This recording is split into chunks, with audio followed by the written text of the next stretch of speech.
All right, we are recording now. All right, welcome in. This is my introduction to C# and programming basics class. Woo! Yeah, super exciting. This is what people want to talk about on their day off. Also, goodness, my mic is peaking like crazy. Okay, can you guys still hear me from there? Uh-oh. Alright, I'm going to assume you can hear me. Yep. I need to quickly... Unfortunately, I'm not on my main computer today because my computer's still busted. So we may have some... we may have some problems in the sound area, but we will slowly solve those. Let's see. We'll add a limiter to that. And a limiter to this. We'll get this stuff sorted out as we go. But for now, we're on my laptop. And, you know, it is what it is. All right. Welcome. So if you're here, then that means two things. Number one, you think you don't mind listening to me talk about code for a good chunk of time. And the other reason is you don't know a lot about C#. So if either of those things aren't true, this probably isn't the class for you. But if you are just getting started or don't know anything at all, that's perfect. And of course, you'll need to be able to handle my constant droning, which, you know, none of you will survive, but that's a risk I'm willing to take. All right, let us begin. The first thing we want to do is get my PowerPoint working. There we go. Oh, there's extra stuff. Oops. Hold on. Yes, this is a C# for gamers and streamers.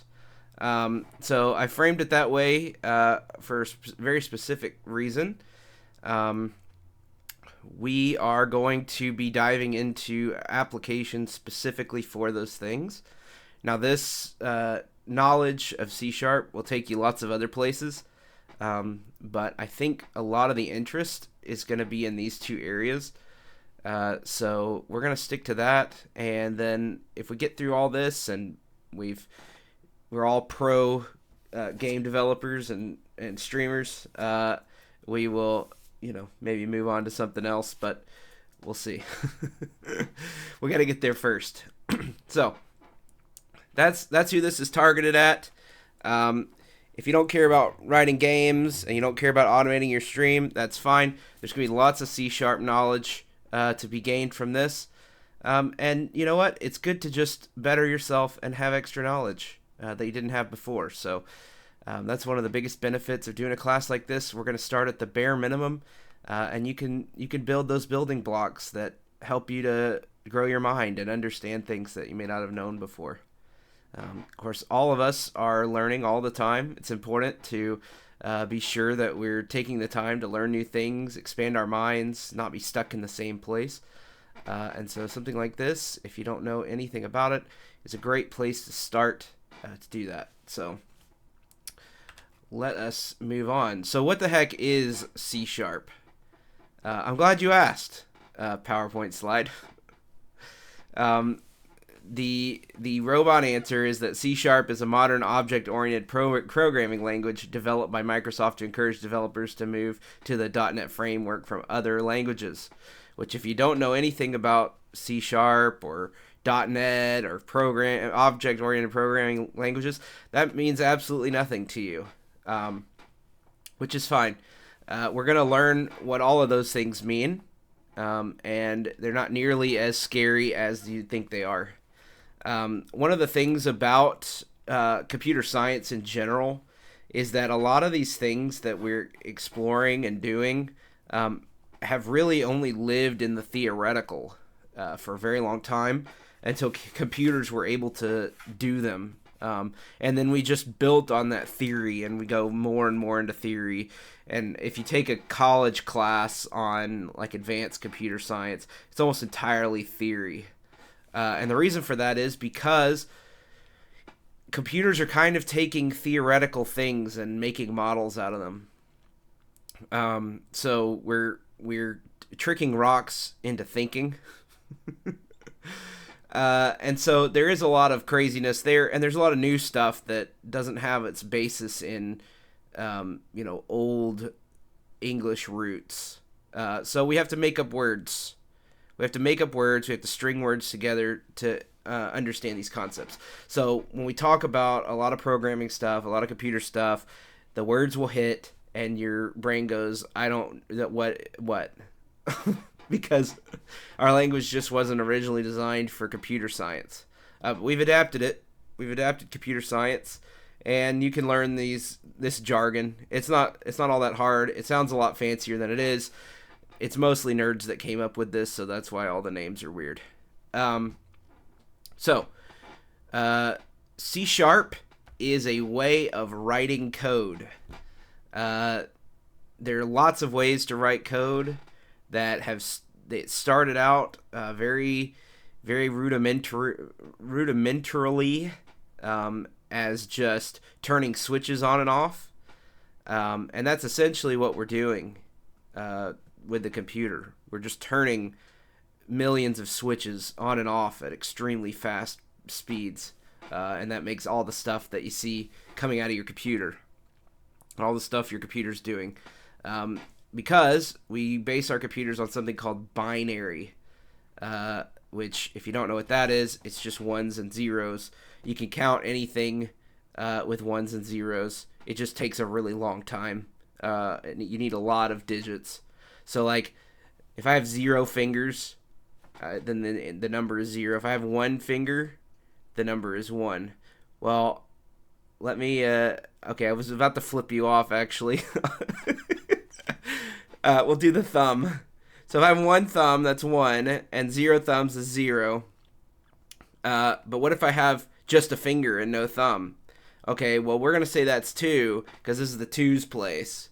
And then this will be the 4's place, the 8's place, the 16th's place. That's binary. So I could say 1, 2 is 2. A 1 and a 2 is 3. Okay? A 2 and a 4 is 6. A 2, a 4, and a 1 is 7. And then I can go to the 8's place. I have 1, 8. That's 8. So that's how binary works. It's either out or it's in on the fingers, and on the computer it's either off or it's on. So that's the basis of everything that the computer does. That's what your processor does. We've got a lot of science. People have worked very hard to get these computers to do what they do today because it's all based in ones and zeros. So what does that mean for us? Well, it's really hard to write in ones and zeros. In fact, it's nearly impossible. Think of just about any complex system that you know today, and the person who wrote that complex system has no idea what ones and zeros went into that system. Because we don't speak that way to computers. Computers understand that, but each processor is technically different. So we've built on top of binary something called assembly code, which we'll talk about way in advance of this. But then assembly code is what things like C# are trying to write to, so that assembly code could talk to your processor, which can send those ones and zeros back and forth. So, what do we use C# for if it's just a way to get what we say to ones and zeros? Well, C# specifically was originally designed for web development. So Microsoft's had a .NET framework that they use to create like back-end servers for stuff, and it used some other languages which they'll call visual languages, like Visual Basic, and this is technically Visual C#. And the Microsoft's development program is called Visual Studio, and it just means that it's all designed for output. It's designed for creating things that people use and interact with, user interfaces, and that sort of thing. So it's originally designed for the web, for people to use. But because it's so good at creating things visually, it's also good for making video games.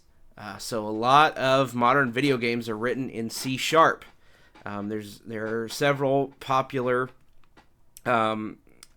game engines for development that studios use and individuals use that utilize C# as their basic programming language.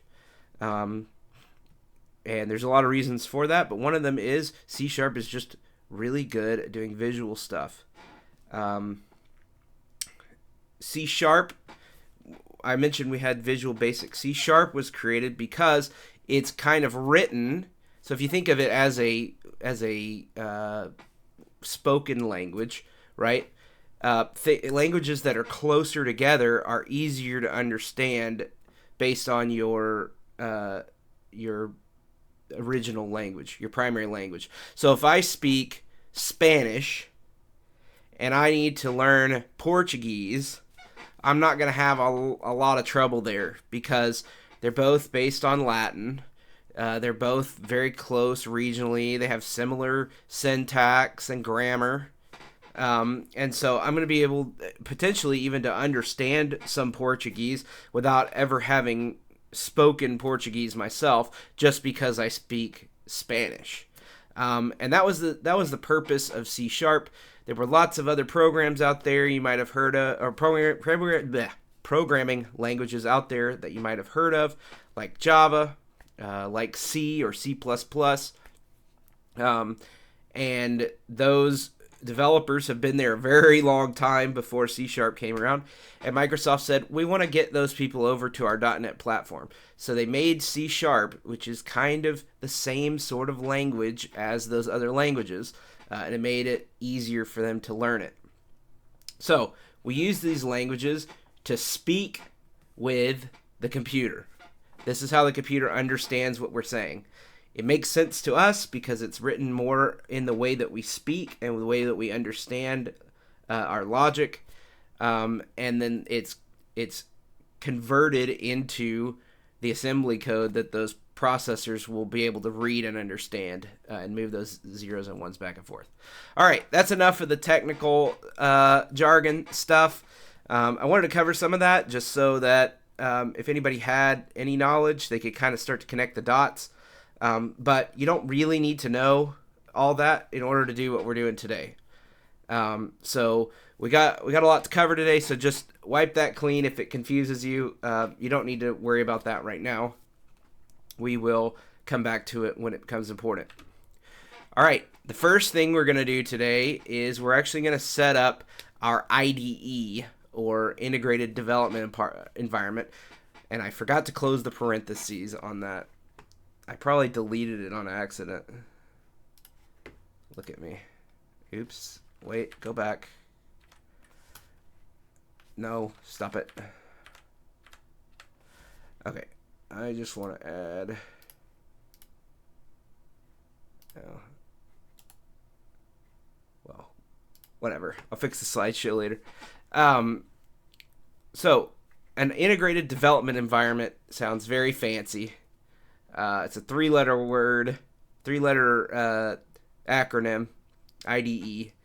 But really all it is, if we break it down, is it's a program that helps you to write your code, figure out what's wrong with the code, figure out if you've written it correctly, and then packages it up for you in a nice little box that you can hand out to people.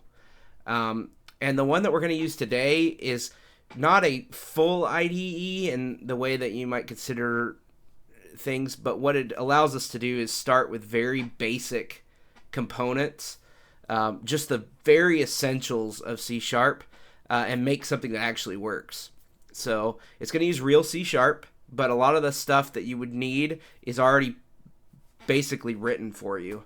You just have to type in the part of the code that you actually want to say, what you want the computer to do, and it'll just do it. So That's what we're going to do today. It'll help us get started quickly.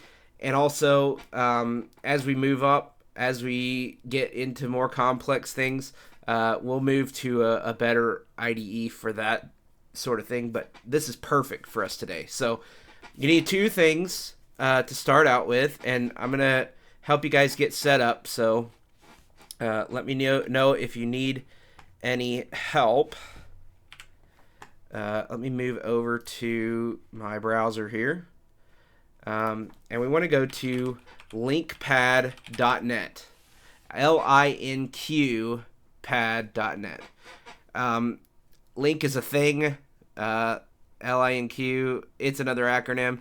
You don't need to worry about that right now. It has to do with servers and databases specifically. So we are going to go ahead and go to this page. So if you go to linkpad.net, you should see this here.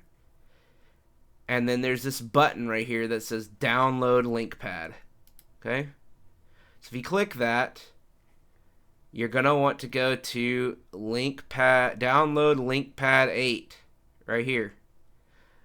If you're on a new Apple Silicon Mac computer, you can download this. It's a beta. But I doubt many of you are on that. If so, let me know, because it's a beta, I'm not sure if it's got full functionality or not. But if you're on a Windows computer, or you're on an older Mac, or a Mac that uses the regular architectures like a Intel processor or whatever, go ahead and download this LinkPad 8 program. And for me, this is going to give me an executable, which I have already downloaded. But you'll want to go ahead and download and install linkpad 8 setup.exe. And let me actually, let's see how you guys do on that. And if it becomes an issue, if you guys are having trouble. Oh, my video keeps going in and out. Uh-oh.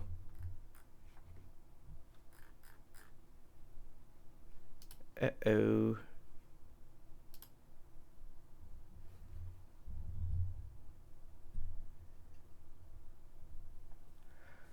Can't see right now.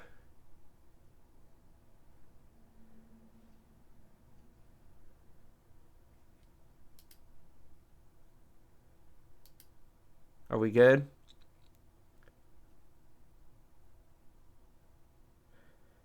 That's fine, Arrow. Thanks for jumping in. Like I said, I'm recording these, so hopefully the video isn't going in and out on the recording. I guess we'll find out. But yes, linkpad.net. Go ahead and download that here. And let me know in the chat when you have that downloaded and you've gotten to the installer.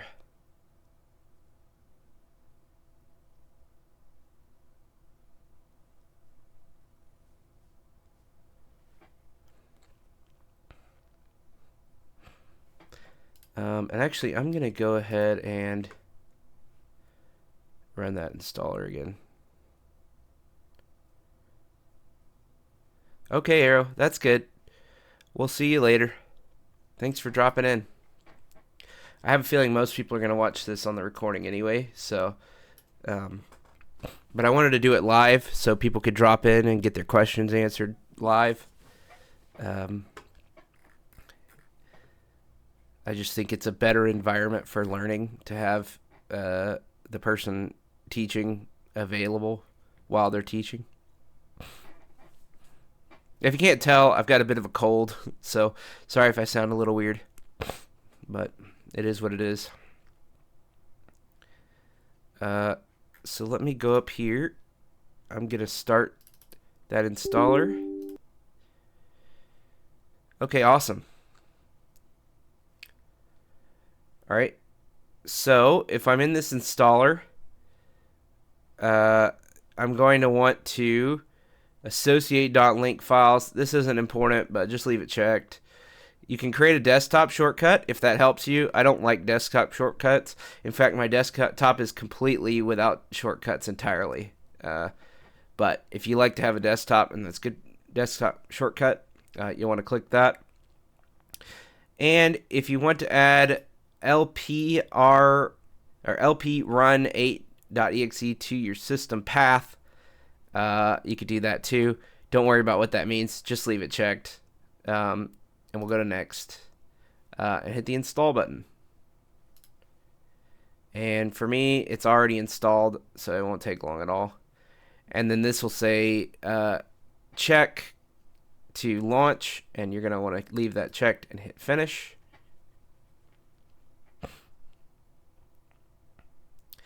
And then it'll run a little thing for a second, and then it should pop up on your screen. LinkPad 8.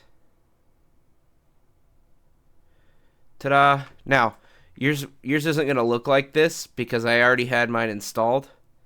But wait, as soon as you get to here, let me know, and I will guide you through the rest of it.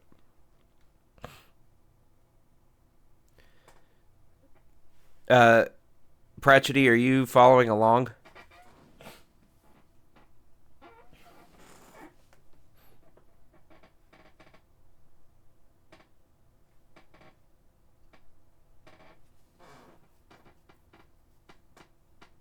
Okay, cool.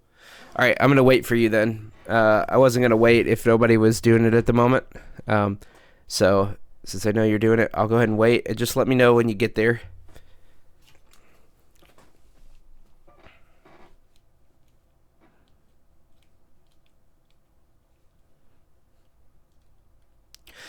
So the first one and the third one should stay ticked. And if the second one, if you want a shortcut on your desktop to make it easier, you can leave that one checked as well. Or actually, I don't think it's checked by default, but you can check it as well.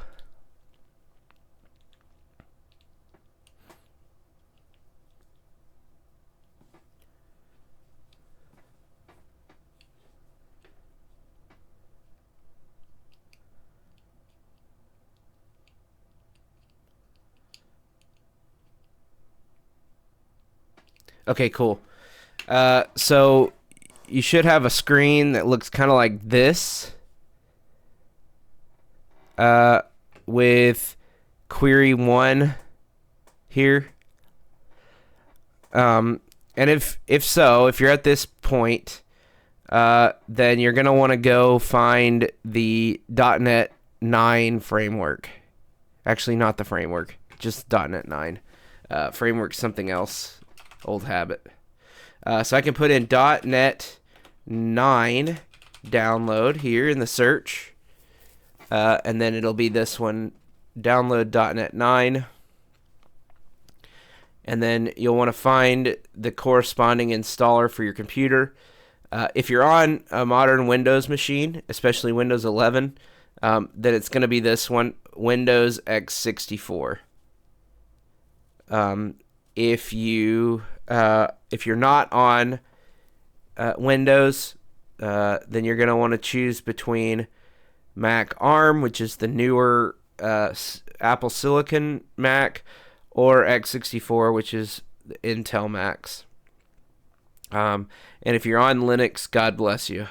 But there's instructions here on how to handle that.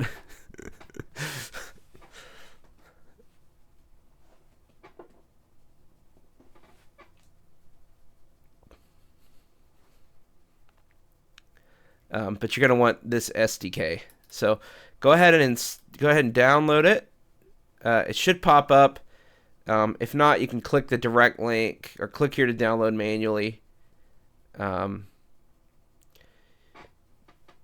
that should be good. And download and run that as well.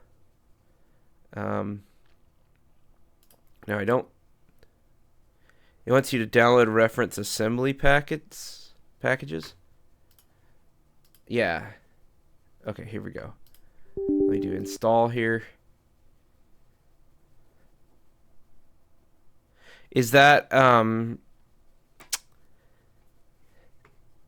Is that .NET that wants you to do that, or LinkPad?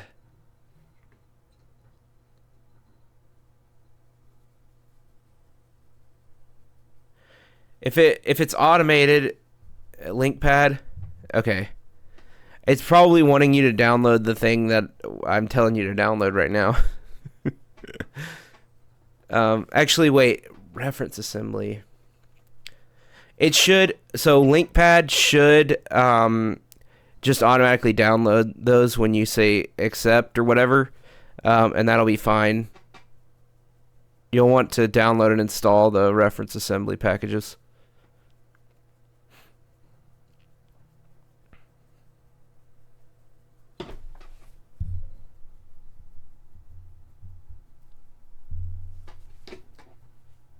Oh, here we go. We get a screenshot.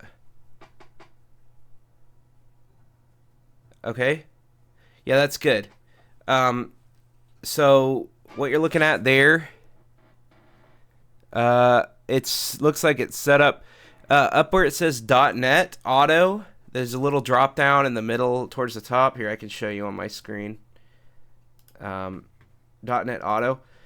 It should tell you what kind of .NET it is. We're going to be using .NET 9.0.2, which is the one that I'm downloading right now. So I'm actually going to close this and wait for this to install. Because that's the most recent one as of this class. So that's the easiest one to find. Yours isn't installed. Okay, what does it say when you drop it down? Does it give you any options? 8.0.13. Yeah, okay, so install this .NET 9.0. Did you already go through this whole installation process?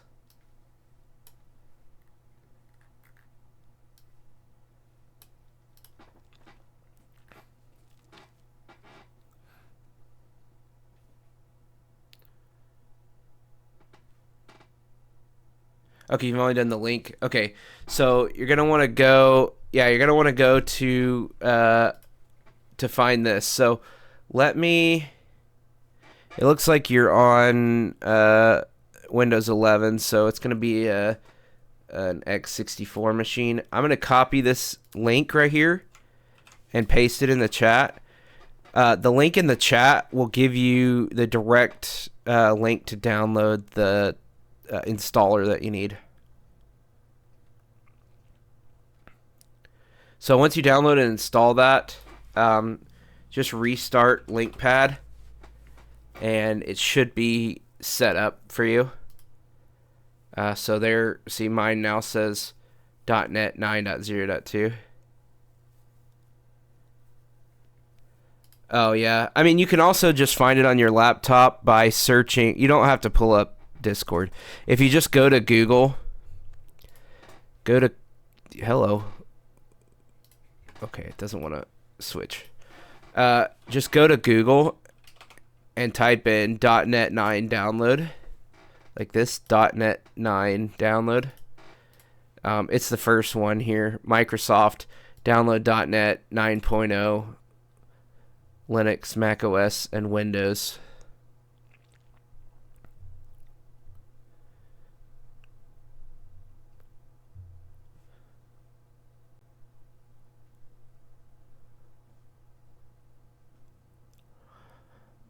And then once you click this, you just want to go down here to Windows x64. Boop. And that'll download it.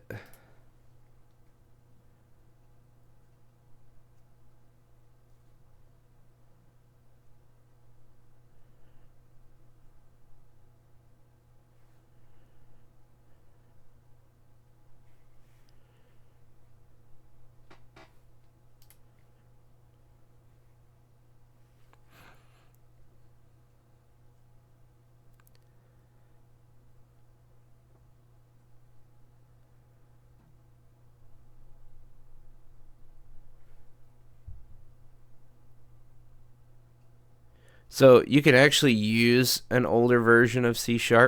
nothing we're gonna do today. Okay, that's good. So nothing we're gonna do today has changed in like a decade or more. So actually, it's been over. Yeah, it's been over a decade. Back when C# was first created, this stuff was working. So you're not gonna run into any issues if you use an older version. But it's good to have everybody on the same page, especially if we start to get into things that are a little more involved. There are a lot of changes that happen in the programming language, and we want to have everybody on the same thing just for troubleshooting purposes.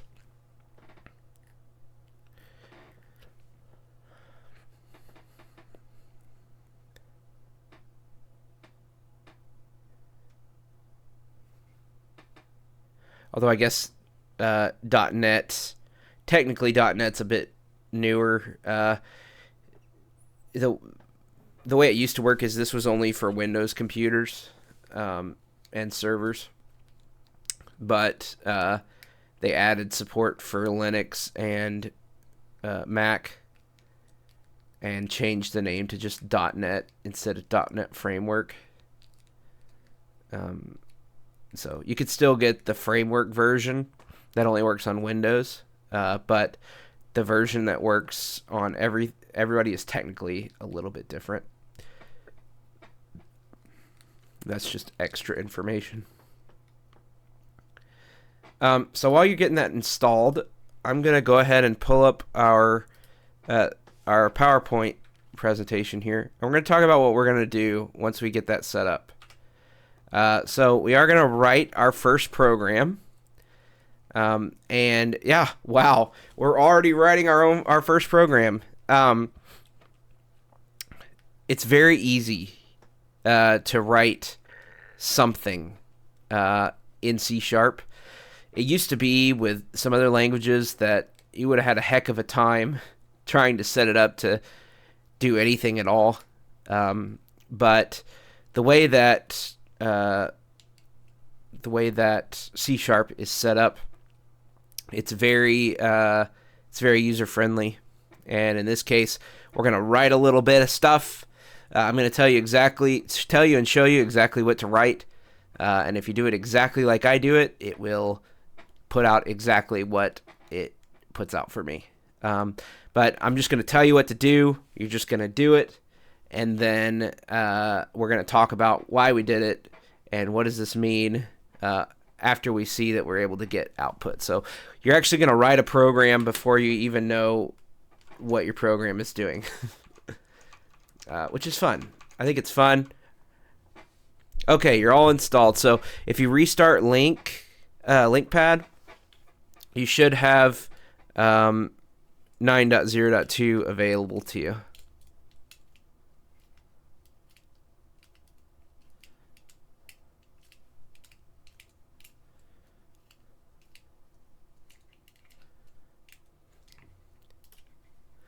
All right, so I'll give that just a minute to restart, and then we'll get started. Your laptop is slow. That's okay. I'm sure people who are following along are also going to have trouble with this, but of course they have the. Oh, it's Marmar. Hey, Marmar. Hello and goodbye. Thanks for coming into the chat.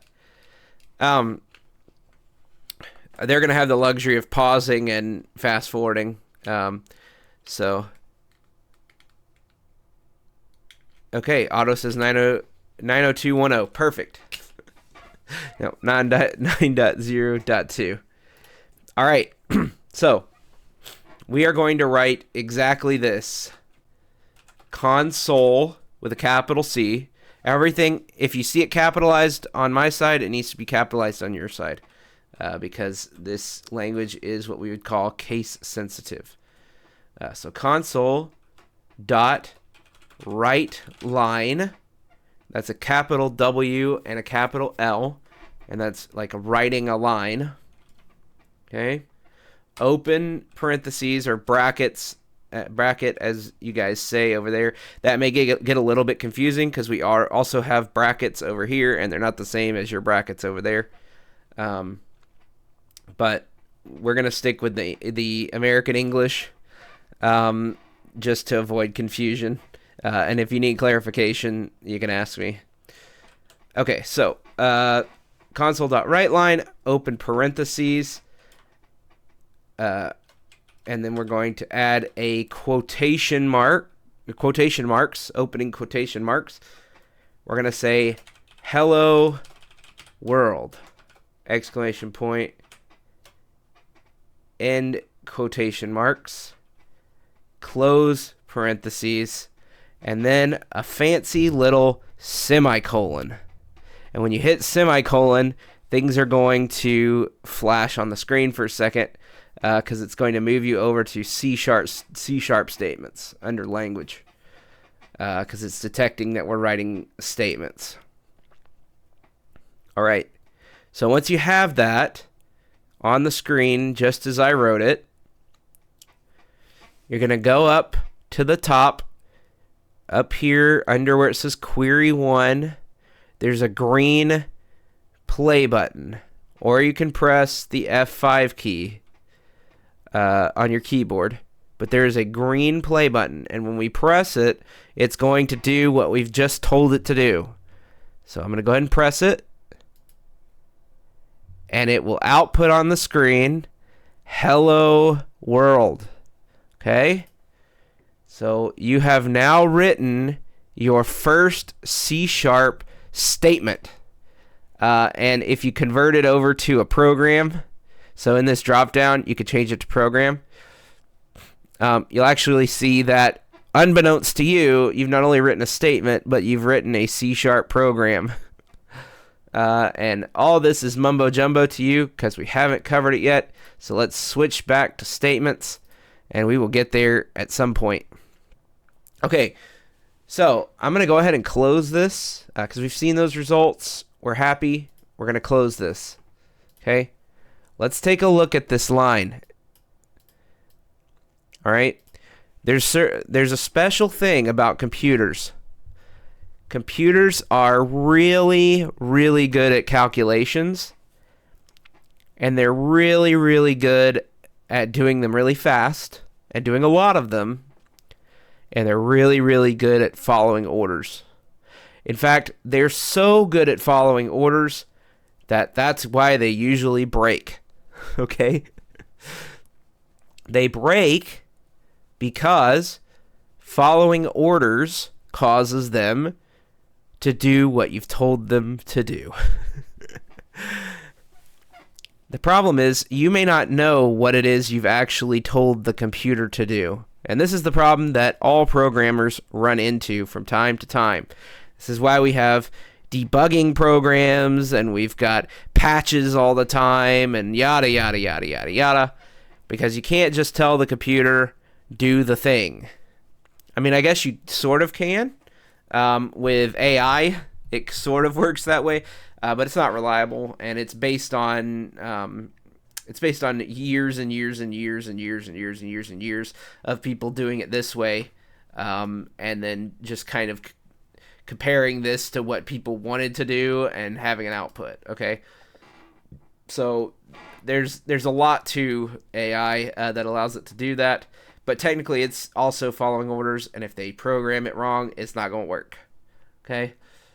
Which is why the AI needs updates all the time. So, what are we telling this program to do?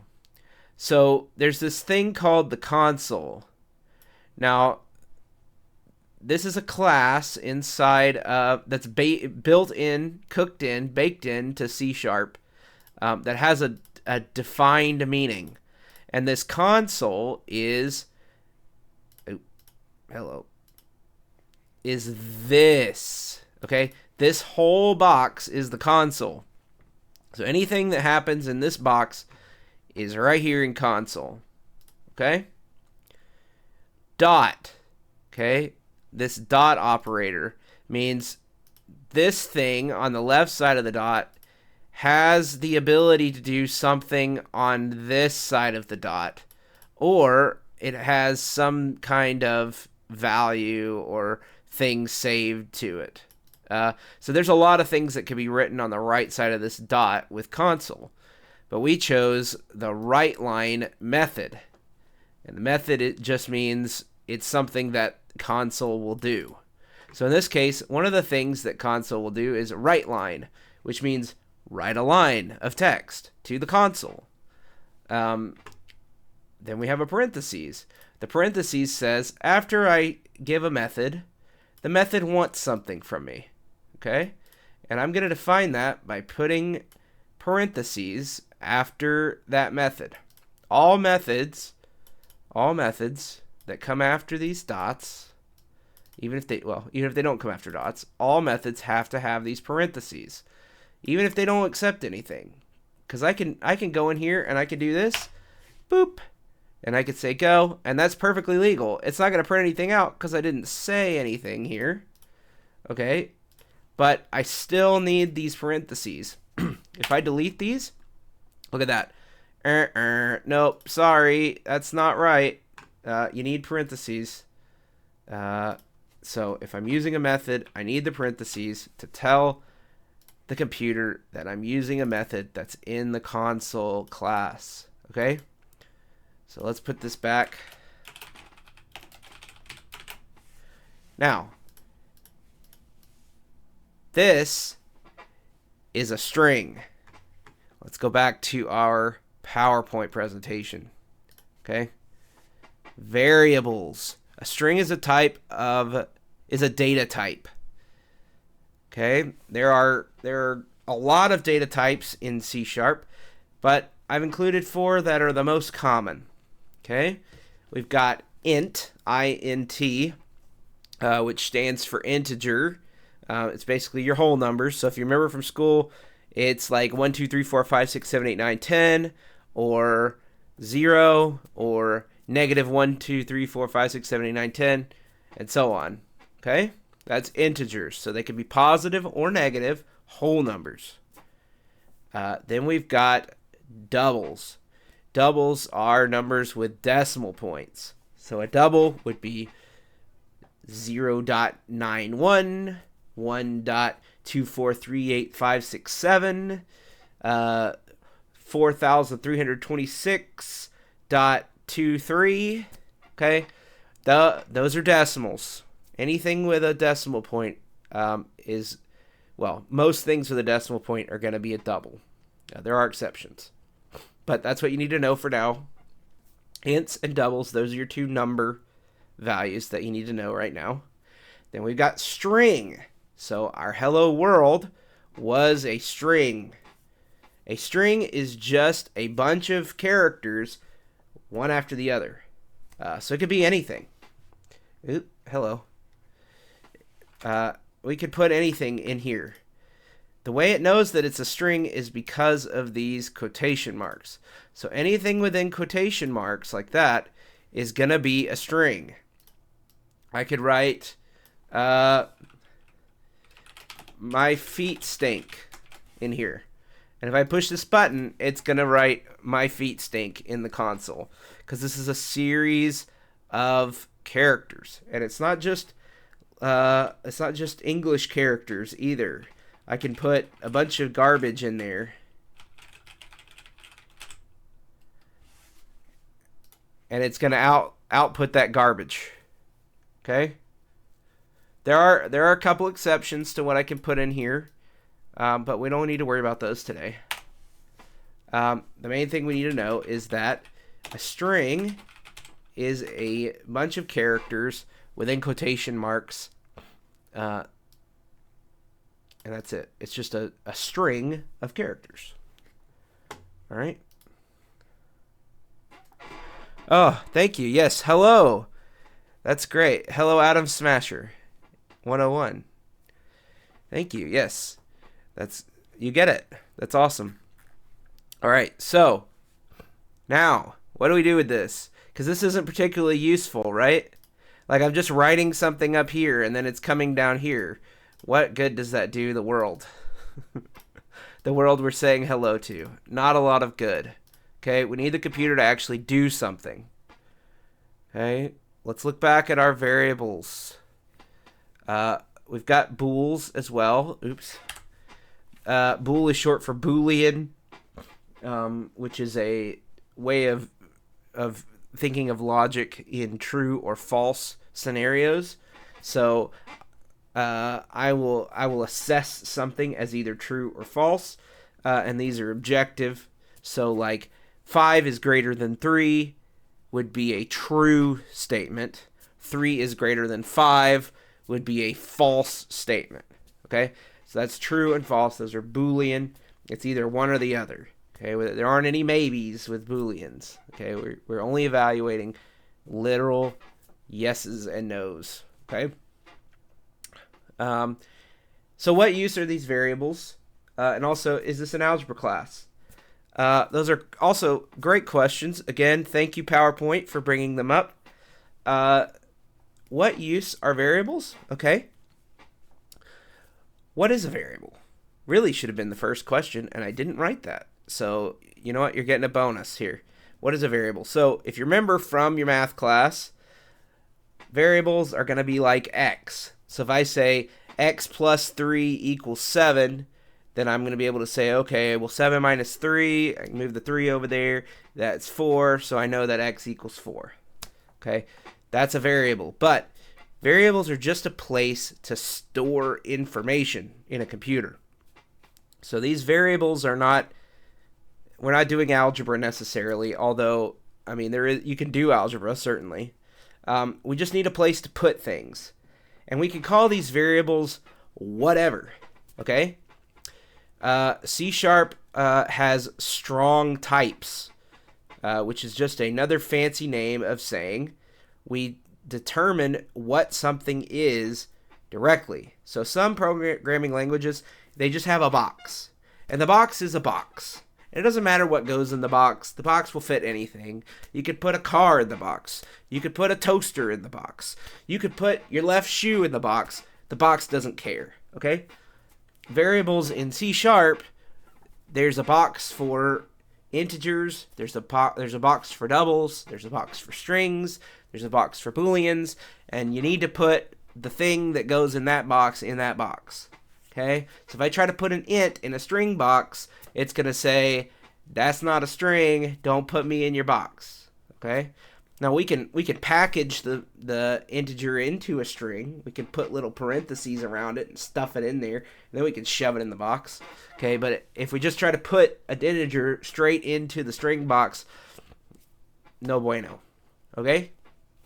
So, that's strong typing. That's what that means. We've got to know what our information is before we stick it in a variable. So let's demonstrate that. So we'll go back to our thing here, and I'm going to show you how I would assign a variable. So we're going to do an int, because I like ints. Okay, they're easy, nice whole numbers, easy to work with, fun, cool guys. Okay, so I'm going to type the word int, and then I need to give, this is an int box. Okay, that's what I've written here. Int, I'm going to assign a variable with int. Okay. So I got to put a name on my box because I've got to be able to find this box because I'm going to shove it into a giant pile of other boxes, and I need to be able to figure out what box I'm coming back to. So we're going to call this box. You know what? We'll call it box. Why not? It box. Okay? Now, I could just stop there. I could put a semicolon, which we didn't talk about really, but semicolon, C# is a line-by-line programming language, which means I could put this anywhere. I could send this all the way down here. Same with my hello world. I could say console.writeLine hello world. Okay? I can put all this stuff wherever I want it. Okay? I could send this down here. I could put a bunch of, well, actually that won't work because this is a whole string. So this needs to stay together. But I could put all this stuff anywhere I want, and it'll still run because it's starting here, and it's just gathering information until it gets to the semicolon. And it's ignoring white space unless it's inside of a string. It's ignoring white space and just looking for that semicolon to know that that's the end of the instruction. Okay, so that's how it knows where this semicolon is supposed to, or where the end of what I'm telling it to do is, by putting that semicolon there. So we need a semicolon. And in this case, we're going to do int box. And we can add a semicolon and we're done. That's it. We've created a box, an int box called box. And that's it. And that's all it does. It creates a box called int, or called box, and that's it. Now that's not useful, obviously. We need to put something in that box. Well, how do we put something in a box?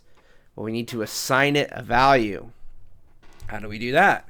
Well, this is an integer.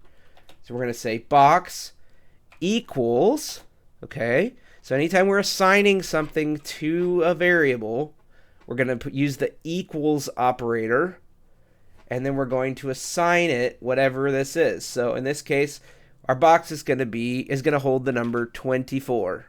Okay? So with that semicolon, we now have a int box called box, and it has a 24 inside of it.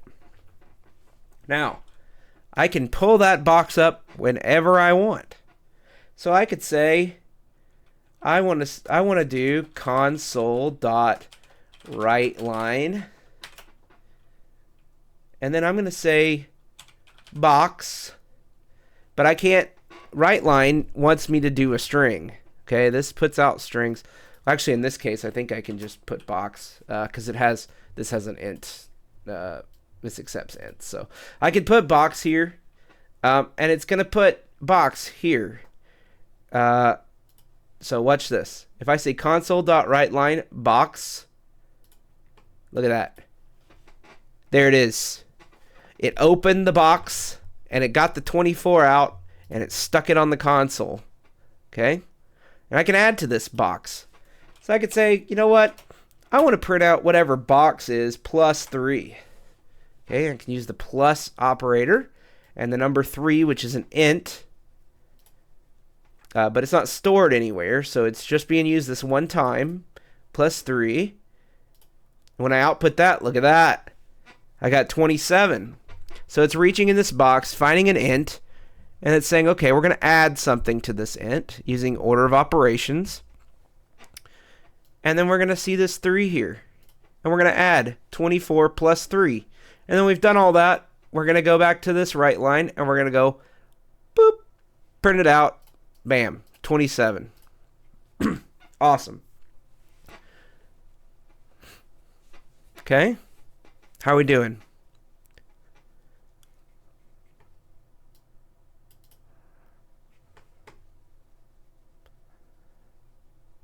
Yep. So that's the most common it's the most common syntax error in programming, is forgetting that semicolon. But that's cool that you noticed that was the problem and you were able to fix it. So, yes, make sure you got your semicolons. Each instruction that you give to the computer needs to end in a semicolon every single time, or else it will scream and cry and die, and your program won't work. Okay?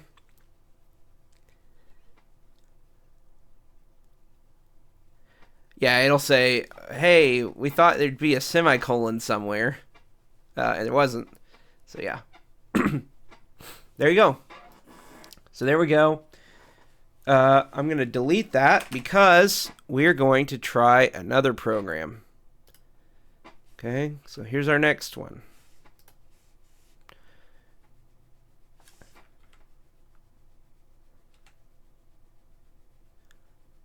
All right. We're going to talk about console inputs and outputs. What is the console? We talked about that. So the console is that thing that pops up at the bottom.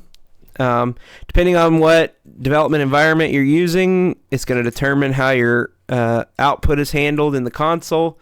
If you just run a packaged C# program directly on your computer, it will come up in your command prompt. Excuse me. And that'll be the console. So there's a few ways that the console appears on the screen, but it all works the same way. It's like a terminal command prompt thing. Okay. We can output to the console, which we know. Console.WriteLine. Oops. We can input from the console using console.readLine. Okay. It's another method that console has. And it will ask the user what things we want. Excuse me. It will ask the user to give information. Okay, and the user can type in whatever they want. All right. Bear that in mind. The user could type in whatever they want in the console. Okay. This may become a problem later.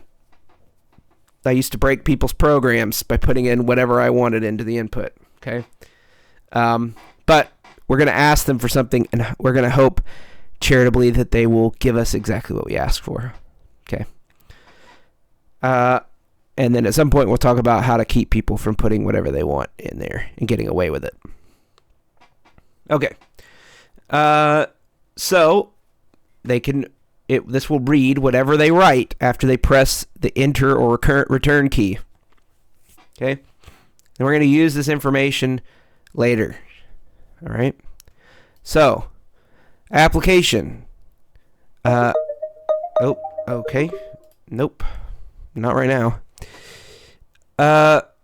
Let's apply what we've learned into a real application. Okay. Here we go. Switch back to the link. Here. Thank you. Goodbye. And we will collect information from this person. So I'm going to write this code. Let's see. This code right here. This is what we're going to write in LinkPad. Okay. So right here, I'm going to type console.WriteLine. Don't forget your parentheses and your quotation marks. Enter your, or your spaces. Enter your name, colon, in parentheses, semicolon. Okay? There we go.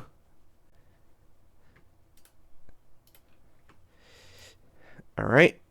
And then we're going to accept some input.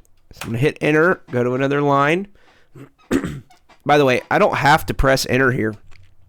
The same way I expanded things out forever, I could also just write it right here. Okay, I could write all this stuff. But just for the sake of reading this code, I'm going to press enter and put it on another line. So console.readLine. And this doesn't require any input from me because it's going to get it from the console. So that's it. Okay. So I'm going to hit play here. Okay. Now it's waiting, awaiting user input.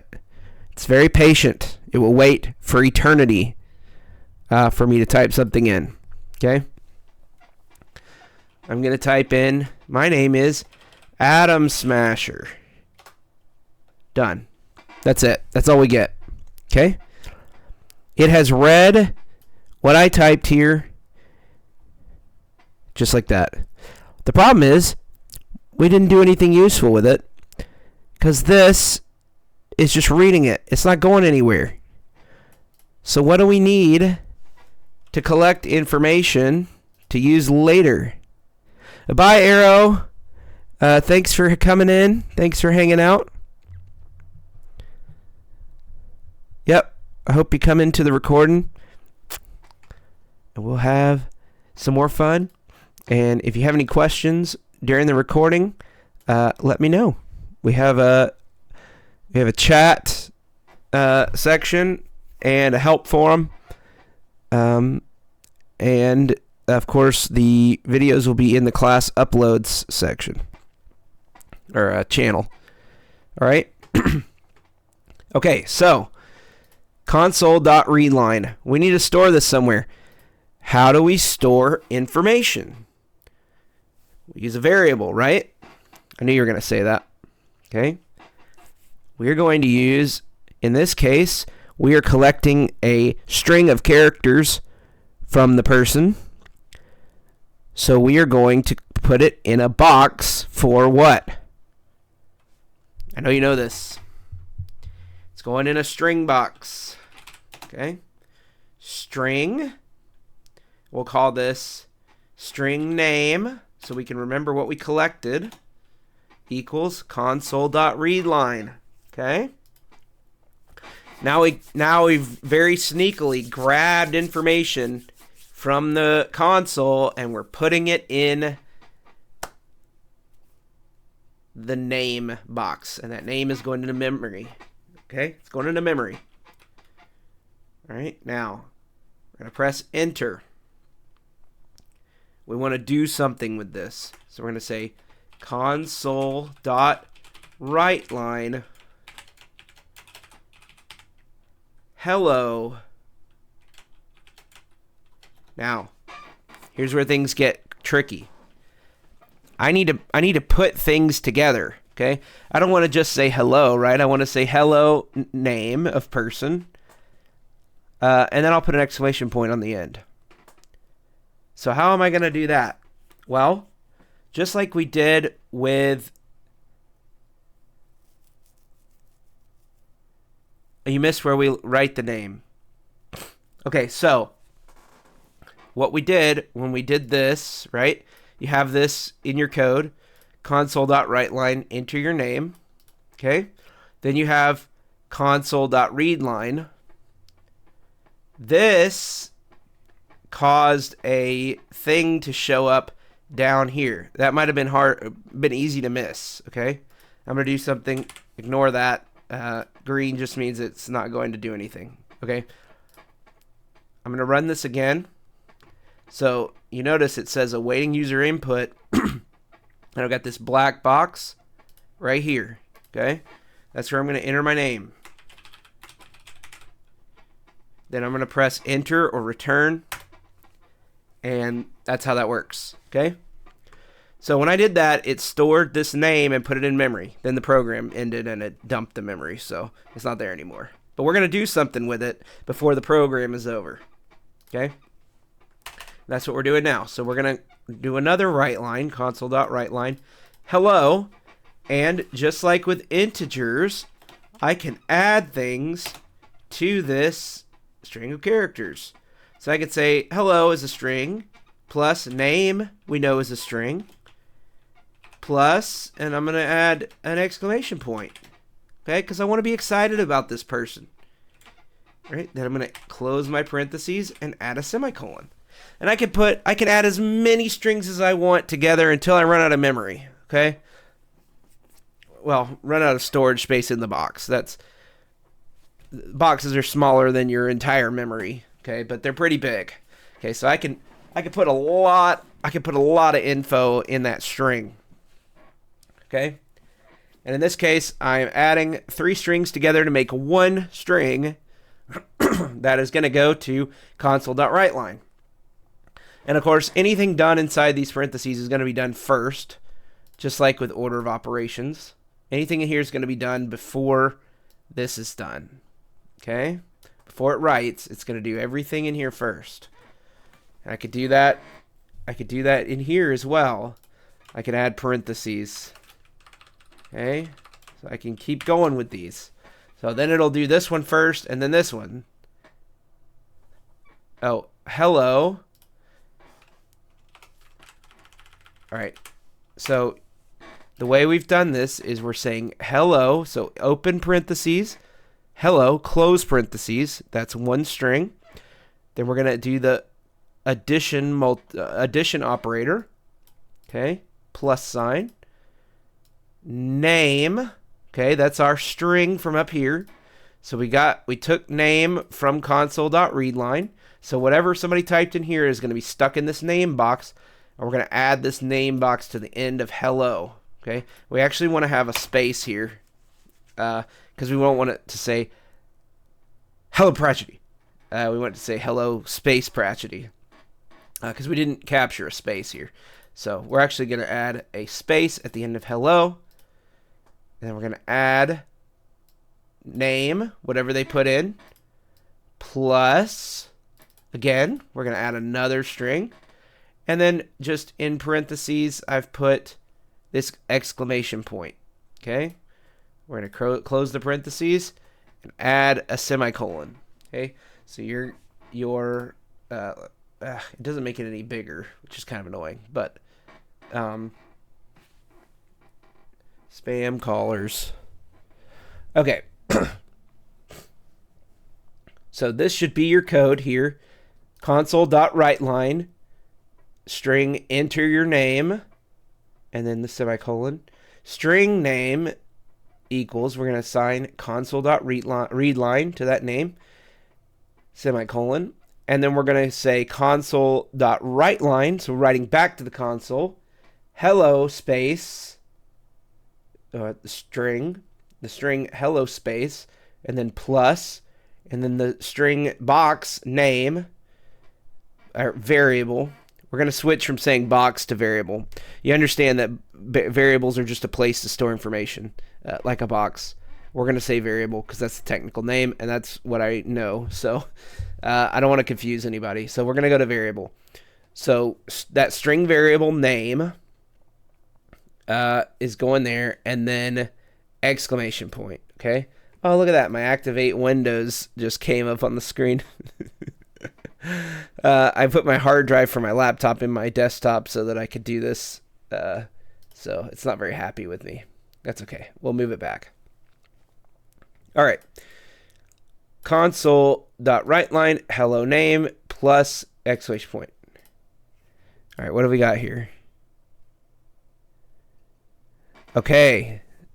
So this is very good. Let me actually, I don't want to embarrass you, but this is a very good subject for looking at our syntax here. So there is something wrong with this, and it's not apparent at first because this looks like what you'd want to do, right? We've got console.WriteLine. We've put a string in here with the parentheses, plus name, and then we got more parentheses with the exclamation point. So look at this from the computer's perspective. Now, I mentioned before that computers do exactly what you tell them to do, whether you like it or not, okay?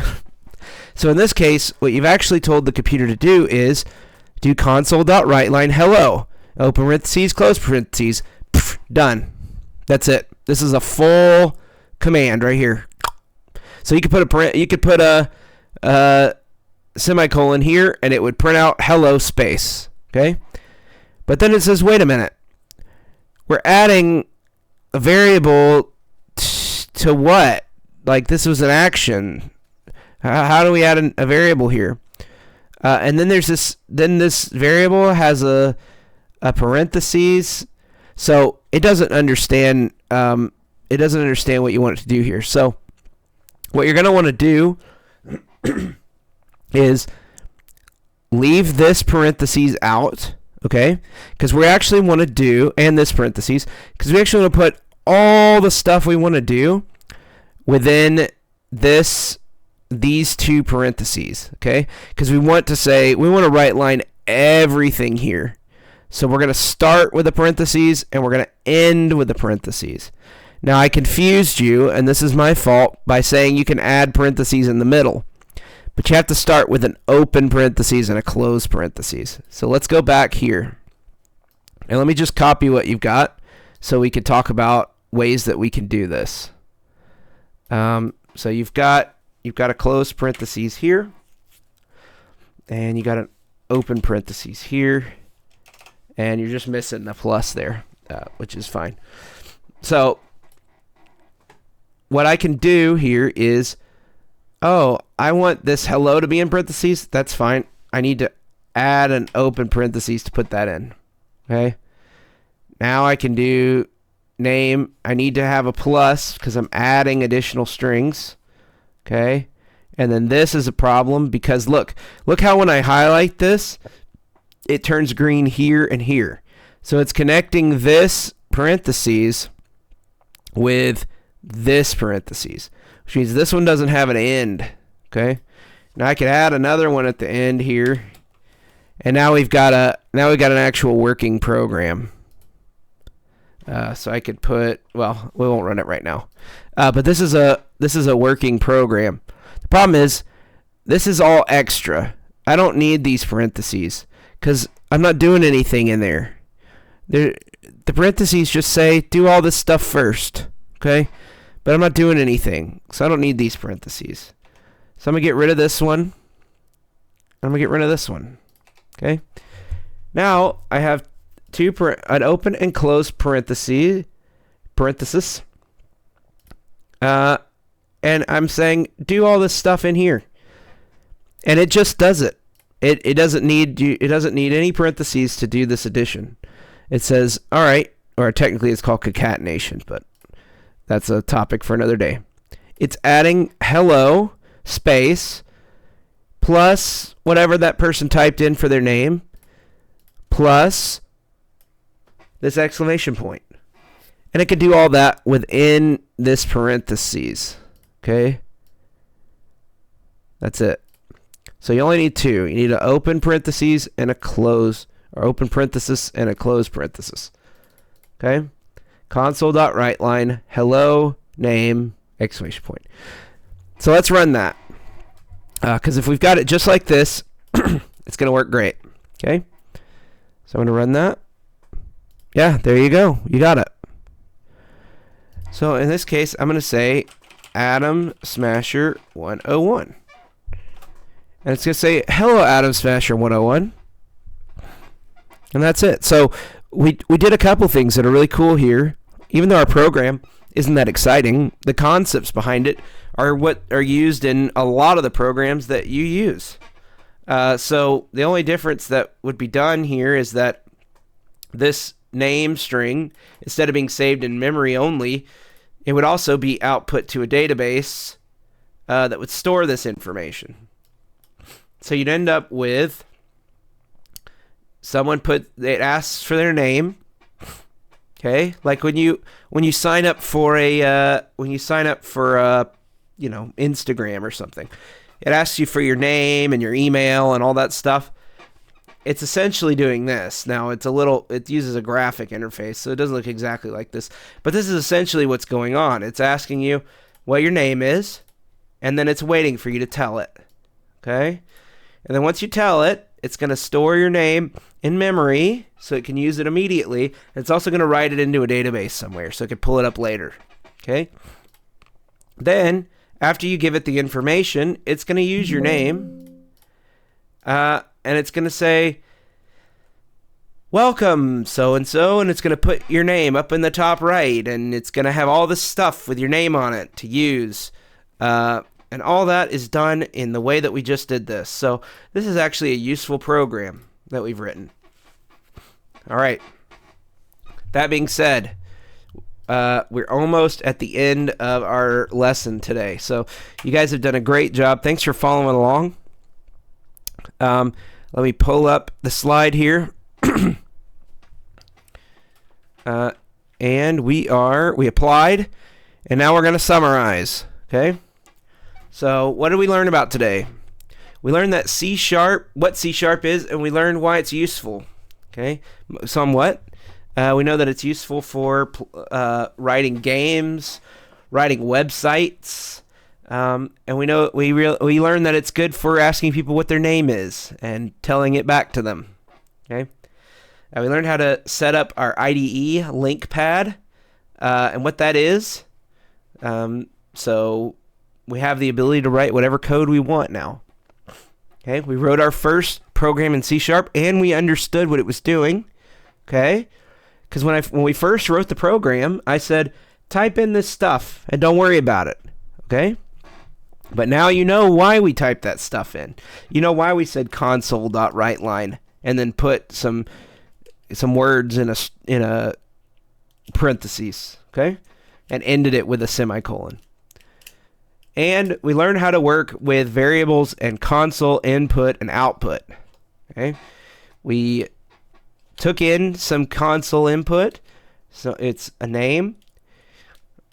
We stuck it in a box or a variable, and then we output it. We said, hello, whatever you just said, and I could have written whatever I wanted in there, and it would still say, hello, whatever you just said. So that's what we did. This is very basic, but you've actually done something. And many of you will have written your first actual program today, which is really cool. And it's just the beginning. Just the beginning. And when you understand these things, it becomes kind of an extension of you, like writing. You learn how to write. You learn how the computer thinks. You learn what things you can do, what things you can't do. And more importantly, the things you can't do, how to do them anyway. Okay? That's the fun part of programming, is how to do things that you can't just do. Because the computer can and will do a lot of things. And you need to figure out how to get it to do those things. All right. So I promised you guys that I would have some homework for you. And by homework, I mean puzzles, because I don't like the word homework. This isn't elementary school. You guys don't have to do this. But it does give you an opportunity to challenge yourself, test out what you got, and it'll give you an opportunity to bring up issues you run into in the Discord so we can address them, and hopefully you'll learn a little better how to program in C#. So let's take a look at that. All right. So this week's take-home puzzle. Your boss has asked you to find out how old your coworkers are. Despite your protests that this clearly violates age discrimination laws, he doesn't seem to care. Write a program that takes the user's first name and birth year and outputs a greeting that gives their age in years. Okay? And there's bonus points on this one if you can figure out how to do it without saving it, because if you save their age, you might get in trouble. Okay? All right? You might get in trouble with the law. You're discriminating. Okay? So you're going to have someone put in their name and birth year, okay, and output a greeting that gives their age in years. All right? Think about this. Their birth year, okay? You're not getting their birth month, birthday, okay? That's a little bit more complicated. Although you could, if you want to try that, you can. But birth year, we're going to assume they were born after, March and onward, okay? You don't have to do that math, okay? First name and birth year, and you're going to output a greeting that says something like, hello, first name, you are so-and-so years old, or whatever. Make it fun. Make it your own. And then send those in the chat for the class. There's a class chat specifically. Post what you got in there, and we'll take a look at it. And if you run into problems, don't hesitate to ask me for any help that you might need. All right, so that's the end of our slideshow. Let me go over to... You could have written sneaky code in. Yes, Mr. Adam Smasher, sir. All right, let me ask you guys if you have any... We're going to stop the recording, okay? So goodbye to those who are watching. Thanks for joining in. Thanks for doing this experiment with me. I had a lot of fun. We're going to have a lot more fun in the future, and we're going to explore some cool concepts and learn stuff that will get you places, okay? Because this is useful information. All right, until next time, see ya.